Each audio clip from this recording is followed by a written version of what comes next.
Connaissez-vous le climat interpersonnel dans votre environnement relationnel?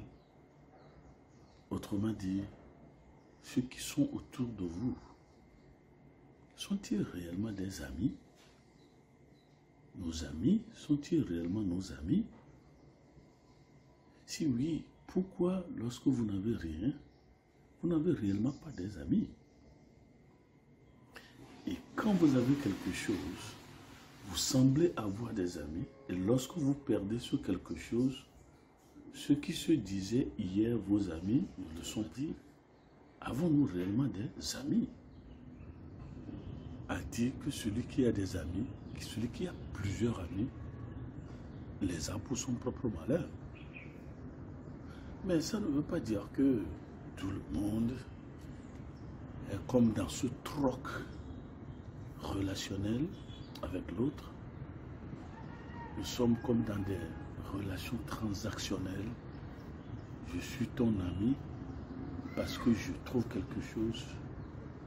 Je suis ton ami parce que je veux quelque chose que je ne dévoile pas encore. Mais il est aussi important, pendant que nous disons ces choses, que Salomon a dit, il y a des amis plus attachés qu'un frère. Autrement dit, il y a des gens qui sont plus proches, attachés, et qui vous aident, qui vous assistent, qui sont présents avec vous plus qu'un frère, plus qu'une sœur. C'est pourquoi les gens disent, oh, il y a des amis qui sont, celui-là, il est plus qu'un frère. Celui-là, il est plus... Il y a des gens qui disent ça, et c'est la vérité. Et d'autres personnes disent, en fait, ceux qui vous aident réellement à développer ne sont pas les membres de votre famille, mais des amis.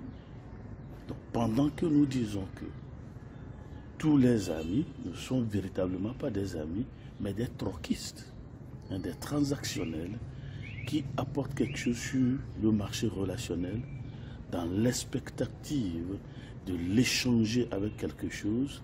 Raison pour laquelle aujourd'hui, quand un homme approche une fille ou une femme, la femme ou la fille sait immédiatement qu'il cherche le sexe. Est-ce que c'est vrai? Et lorsqu'une personne de sexe féminine approche quelqu'un de sexe masculin, le sexe masculin se dit, oui, elle cherche de l'argent. Est-ce que c'est vrai? Quel est le climat interpersonnel, interrelationnel qui prévaut dans votre environnement personnel? Tous ceux qui sont autour de vous, sont-ils des amis réellement? Il y a 5 types de... C'est ce qu'ils ont division de personnes, selon une étude. En anglais, il y a the digger of evil, le creuseur du mal. Le creuseur du mal. Il y a de ces personnes autour de nous, en fait, ils ne sont pas des amis, mais c'est des moisons mortuaires du mal. C'est des gens qui cherchent à vous faire une chapelle ardente relationnelle. On est autour de vous parce que l'objectif, le but, c'est de trouver quelque chose à faire concourir à votre mort. Donc, moi je les appelle les creuseurs du mal. Ils sont les ingénieurs du mal. Les gens qu'en anglais on appelle des gens qui cherchent the golden nugget of innuendo or suspicion. Donc, une fois qu'ils trouvent quelque chose, leur effort, leur plein effort, c'est trouver quelque chose autour de vous pour causer votre monde professionnel, pour causer votre monde relationnel, pour causer votre monde spirituel, académique, tout. Mais ils se font des amis. Ils sont des creuseurs du mal, des diggers of evil. Deuxième type de personnes, on les appelle the speaker of fire. Proverbe 16, verset 27b. Je les appelle les bombardiers de feu. Des gens qui vomissent du feu, des gens qui crachent du feu à moindre chose. Bon, ils sont des lance-flammes de feu. Ils amplifient les choses, ils enveniment les choses. Le peu de choses qu'ils trouvent chez vous, ils sont des ingénieurs d'amplification de problèmes. Est-ce qu'ils sont des amis? C'est fume du feu. Donc, une fois qu'ils trouvent moindre chose chez vous, ils vont vous smoker, ils vont vous griller, votre réputation, votre popularité, tout ce que vous êtes, ce sont des gens qui aiment griller le statut social, le statut professionnel, le statut personnel des gens qu'ils disent être leurs amis. Ils sont des lance-flammes de feu. Donc, de manière que, des fois, lorsque vous entendez que votre ami a dit ceci de vous, vous ne pouvez même rien de vous dire, ah, c'est vrai ça? Tu peux imaginer que mon ami, celui qui se dit mon ami, a fait ça? Planteur, les semeurs de conflits. Je les appelle les conflénomes. C'est comme des agronomes de conflits. C'est comme les jardiniers de conflits. Proverbe 16, vers 8a.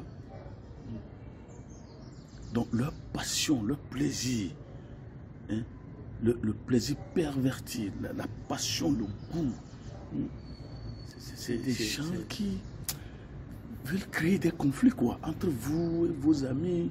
On dit oui, vraiment, à vous voir, toi tu es ton ami, mais regardez.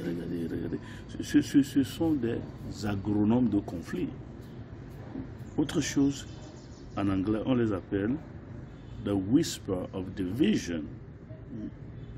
Whisper of division. Moi, je les appelle les arrosoirs de division. Les mitraillettes de division.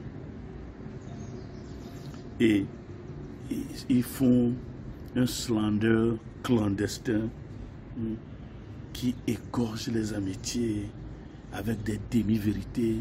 Et ici, dans nos foyers, oui, j'ai vu ton mari avec leurs camarades, leurs collègues de service, là, la manière dont je les ai vus, ils ont dit aux hommes, et ce monsieur, voilà, vous êtes un arrosoir de division. Il y a des gens en anglais qu'on appelle des influencers of violence. Je les appelle les ampéromètres et les voltages de violence. Les amplificateurs de violence. À moindre chose qui arrive entre les amis, ils vont amplifier, tonifier, voltager, et rendre la chose flambant, boyant. Est-ce que c'est ça le don que vous avez? Le plaisir effréné de trouver quelque chose entre les amis, les diviser, ça vous plaît, vous y plaisez. Alors, il y a aussi ce qu'on appelle the device of evil things. Je les appelle les créateurs du mal, les géniteurs du mal, les concepteurs du mal, les innovateurs du mal. Il y a des gens qui créent du mal. Il respire du mal, il pense du mal, il réfléchit du mal, il souffre du mal. Il ne peut pas ne pas imaginer quelque chose de mal. Il crée le mal. Et malheureusement, certains de ces mots sont devenus des civilisations. Et nous glottons là-dedans. Alors, des gens qui utilisent la violence pour atteindre leur objectif. Même s'il faut marcher sur des gens, même s'il faut mentir dans le nom de quelqu'un, même s'il faut falsifier des dossiers. Donc, ils sont des influencers of violence. Alors, pour nous résumer, dans votre environnement relationnel, le climat interpersonnel qui prévaut, vous avez des amis qui ne sont pas des amis, et vous avez des amis qui sont plus chers que des frères, des amis qui sont plus amis que même les membres de votre famille. Mais aussi, le climat qui prévaut parfois, nous avons the digger of evil, le creuseur du mal, nous avons the speaker of fire, le lance-flamme amical. Vous avez the planter of strife, les agronomes de conflit. Et vous avez the whisper of division, les arrosoirs de division. Vous avez the influencer of violence, les ampéromètres et les voltagistes de violence. Et vous avez the device of evil thing, les creuseurs, les initiateurs, les concepteurs du mal. Alors cela dit, Est-ce qu'aujourd'hui nous pouvons voir le listing de nos amis, ceux qui se disent nos amis, ceux qui se clament nos amis, réclament nos amis, ceux que nous connaissons comme nos amis, sont-ils réellement nos amis? Avons-nous réellement des amis? Bon, un ami, c'est un ami, pendant qu'il est ami. Et lorsqu'il n'est plus ami, il n'est plus ami. Bon, au revoir.